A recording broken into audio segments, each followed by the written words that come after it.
मी तुम्हाला आज का सांगत होतो, हा विषय मी मांडणी का करत होतो, की अशी अटॅचमेंट लेकरांमध्ये माझी का झाली, नेमका मी एवढ्या लेकरांसाठी वेळा का झालो. तुम्हाला मी आश्चर्य वाटेन पाटील सर, की मी रेल्वे स्टेशनवरती पुण्यामध्ये माझा मुलगा विजय गव्हर्नमेंट मेडिकल कॉलेजमध्ये MBBS करत होता आणि स्टेशनवरती मी थांबलो. साधारणपणे विठ्ठल लहाने लोक असं बघतात म्हणजे टाय घातलेला डॉक्टर विठ्ठल लहाने. माहीत नाही ते, म्हणजे मी टाय नाही घातली मला ओळखणार नाही वाटतं. मला लोक कधी कधी असं सगळं म्हणजे पिक्चरायझेशन झालेलं आहे. मी स्टेशनवरती बसलोय आणि टी-शर्ट घातलेलं आहे, जीन्स पॅन्ट घातलेली आहे, समोर माझी बॅग आहे आणि आता रात्रीची ट्रेन 12:30ला येणार आहे, काय करायचं म्हणून मोबाईलमध्ये काहीतरी बघत बसलोय आपलं. असं करत बसलो होतो. समोर एक 4-5 मुलं आली, एकदा पुढे गेली, एकदा मागे आली, एकदा पुढे गेली, पुन्हा मागे आली, पुन्हा पुढे गेली. मला जरा भीती वाटायला लागली, हे माझ्यासमोरच का फिरायला लागलेत, का फिरत असतील माझ्यासमोर समोर. तेवढ्यामध्ये एकजण तरी डेअरिंग केलाच, सर तुम्ही डॉक्टर विठ्ठल लहाने. म्हणलं हो रे, का रे, बापरे. म्हणलं काय झालं, अरे सर म्हणे बाबा असं म्हणाला. तो वेडा झाला लेकरू, इलेक्ट्रली वेडा झाला. फोन करायला लागला, नुसते फोन करायला बरोबर फोन. एवढे त्याने फोन केले की त्या 25-30 लेकरं पुढच्या 10-15 मिनिटात जमा झाले तिथे. रात्री 12:30 वाजता. मला काय कळेना काय पाहिजे होतं त्यांना. तर तुम्हाला तुमच्यासोबत फोटो काढायचे आहेत. त्यातलं एकही मुलगी जे कोणी लेकरं होते माझ्या ओळखीचे नव्हते. पण मला असं वाटायला लागलं, काय विठ्ठल लहानेला काही सोनं लागलं का, मी साधा माणूस आहे, खूप जास्त साधा माणूस आहे. मी जरी टाय घालून मुभा टाकत असलो ना, जगातला सगळ्यात सोपा आणि साधा माणूस आहे मी, गरीब माणूस आहे मी. आणि एवढं लेकरांना जर कौतुक वाटतंय ना, मी जरा विचार करायला लागलो की नाही बॉस, या लेकरांसाठी आपण काहीतरी करायला पाहिजे. तुम्हाला सांगतो, मी एक छोटी स्टोरी सांगतो आणि याचा जो कार्यक्रम दिला आहे गाथा यशाची, ते निश्चित मी तुम्हाला सांगणार आहे. जेवढा वेळ दिला तेवढ्याच वेळात बोलणार आहे, जास्त बोलणार नाही आहे. मी तुम्हाला सांगत होतो की असं OPDमध्ये ना, मी जरा जास्तच काम करणारा प्राणी आहे. मी आधी 5:45ला काम सुरू करत होतो. मी 5:45 ते 6:30 असं मी काम करायचं होतो. मी 6:45 ते 7:30 असं मी 14.25 तास काम मी दररोज करतो. त्यातला माझा मधला वेळ सोडलात तर. आणि हे काम साधारणपणे गेली 25 वर्ष, 21 मे 2025ला मला 25 वर्ष पूर्ण झालं. मी दररोज काम असं करत राहतो. हे सगळं काम करत असताना मित्र, दररोज मी 10 सर्जरी, ॲव्हरेज कधी कमी कधी जास्त 10 सर्जरी मी दररोज करतो. आणि माझ्याकडे 350 सर्जरी वेटिंगवर आहेत. असा भारत देशामध्ये काही प्लास्टिक सर्जन एवढं काम आहे भारत देशामध्ये. असलं काम असताना मुलांसाठी जायचं आणि बोलायचं.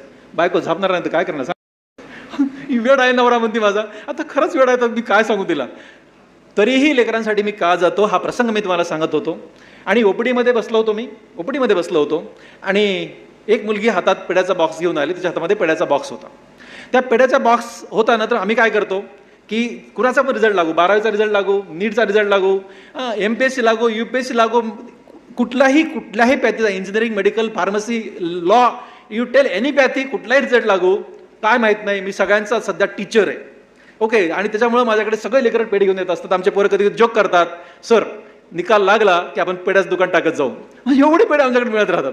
मग ती एक लेक आमची पेढ्याचा हातात असा बॉक्स घेतला आणि माझ्या रूममध्ये आली. रूममध्ये आल्यानंतर मी ना जरा काय करतो की शक्यतो पेशंट सोडून काहीच करायचं नाही, फोनही घ्यायचे नाहीत, बाकीच्या कुणाला इंटरव्ह्यू करायचं नाही. कारण लोक बिचारी वाट बघायला असतात माझी.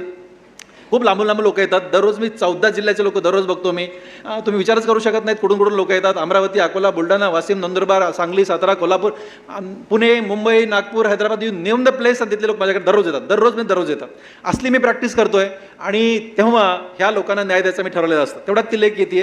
एवढी मोठी गर्दी माझ्या OPDमध्ये, तिच्या हातात पेड्याचा बॉक्स होता. मग मी कसं, आता ही पेड्याचा बॉक्स आली, हिचं काहीतरी चांगलं घडलं ना, तिला म्हणलं दीदी इकडे तुझं अभिनंदन असं म्हणालो. आणि तिच्या पेड्याचा बॉक्सकडे हात पुढे गेला. त्या पेड्याचा बॉक्सकडे हात पुढे केला की तिने पेड्याचा बॉक्स लपवून घेतला. म्हणलं का अगं दीदी, तुम्हालाच द्यायला आणलीस ना. हां तुम्हालाच द्यायला आणलीस सर, पण माझा ऐका. म्हणलं तुझं काय ऐकायचं आता.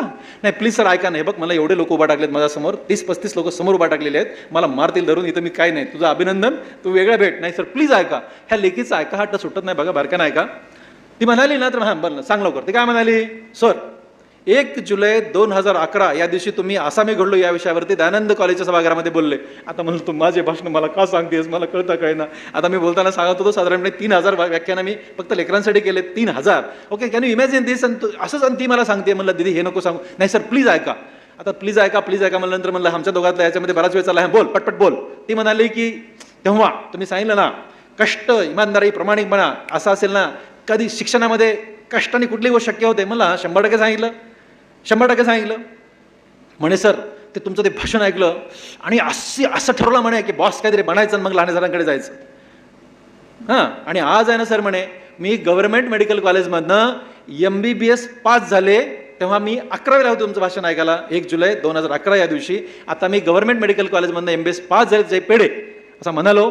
आणि अरे काय खुश झालो मित्र, मी तुम्हाला सांगतो. मला वाह दिदू अभिनंदन तुझं असं म्हणालो. त्याच्या पेड्याकडे हात तसा बॉक्सकडे पुढे गेला आणि तो पुन्हा तिने पुन्हा पेड्याचा बॉक्स लपवून घेतला. म्हणलं आता काय राहिलं, व्हॉट इज द प्रॉब्लेम, काय झालं. सर प्लीज ऐका ना. पण आता जरा माझी मानसिकता तयार झाली होती, तिचं ऐकायचं या लेकीचं. आणि म्हणून मग ती म्हणाली सर प्लीज ऐका ना. ती मुलगी उभा टाकली म्हणजे माझ्या लाईनमध्ये एक अशी एक मुलगी, दुसरी एक मुलगी उभा टाकली होती. मी म्हणलं हां, ती माझी छोटी बहीण आहे.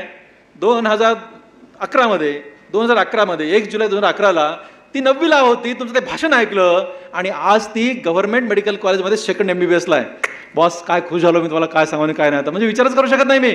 त्या लेकीला म्हटलं दीदी ये पुढे. त्या दोघींना पुढे घेतलं. मी खुर्चीत उभा राहिलो आणि त्या पेड्याच्या बॉक्सला दे पेढा, ह्या दोघींना पेढा भरवावा असा प्लॅन केला आणि त्या पेड्याच्या बॉक्सकडे हात पुढे केला आणि तिने पुन्हा पेड्याच्या बॉक्सला पाहून घेतला. म्हणलं आता काय झालं. सर प्लीज ऐका ना. आता मात्र मी पुन्हा म्हणालो की माझी ऐकायची तयारी होती. हा म्हणलं हां बोल, आता बोल काय म्हणणं आहे. तो कोपऱ्यात मुलगा उभा टाकलाय. म्हणलं तो माझा छोटा भाऊ आहे.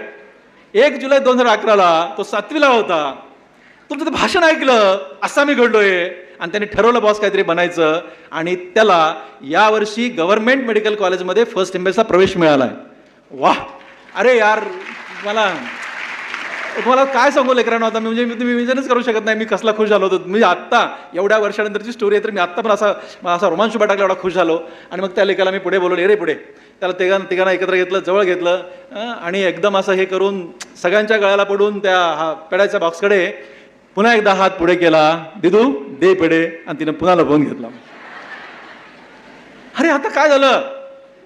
सर प्लीज ऐका. मी म्हणालो बोल. आतापर्यंत जेवढं ही लेख बोलली ना मी खूप खुश झालो होतो. असे रोमांच टाकले होते माझे. मी असा खूप इन्स्पायर झालो होतो. ओके, मी असं लाखो लेकरांना इन्स्पायर करणारा माणूस. मी त्या लेखीचं ऐकून मी इन्स्पायर झालो होतो. एवढं छान वाटायला लागलं होतं मला. आणि याच्यानंतर मात्र ती याच्या पुढे जे बोलली ना ते मात्र खूप अडचणीचं बोलली. ती म्हणाली सर आम्ही तिघं भावंड आहेत, आम्हाला वडील नाही आहेत आणि आमची आई लोकांच्या घरी भांडे घासते.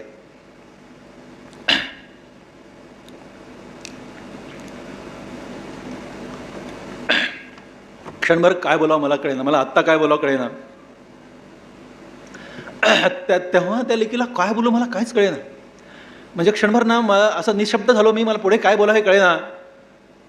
पण एक गोष्ट मात्र कळली मला. विठ्ठल लहाने किती बिझी असो, विठ्ठल लहाने दररोज 14 सर्जरी करो की 10 सर्जरी करो की 12 सर्जरी करो, त्याच्याकडे 350 सर्जरी वेटिंगला असो की 1000 सर्जरी वेटिंगला असो, दररोज तो 14.5 तास काम करो की 24 तास काम करो, पण त्यांनी मात्र ना जर त्यांना 1 तास जाऊन बोलतोय आणि हे ज्या लेकरांच्याही लोकांच्या घरी भांडे घासते आणि ज्यांना वडील नाहीत असे जर तिन्ही लेकरं गव्हर्नमेंट मेडिकल कॉलेज लागत असतील ना तर विठ्ठल लहाने वेळ काढला पाहिजे, त्यांनी जाऊन बोललं पाहिजे. या कारणाने तुमच्याशी मी जोडला गेलो. आणि याच कारणाने मी इथं उभा आहे आणि याच कारणाने ह्या MD प्रतिष्ठानच्या मंडळींना मी कधी नाही म्हणत नाही. ओके, 10 जुलै आज काय तुम्हाला मी काय सांगू, आता विचार करू शकत नाहीत. माझी बायको माझ्या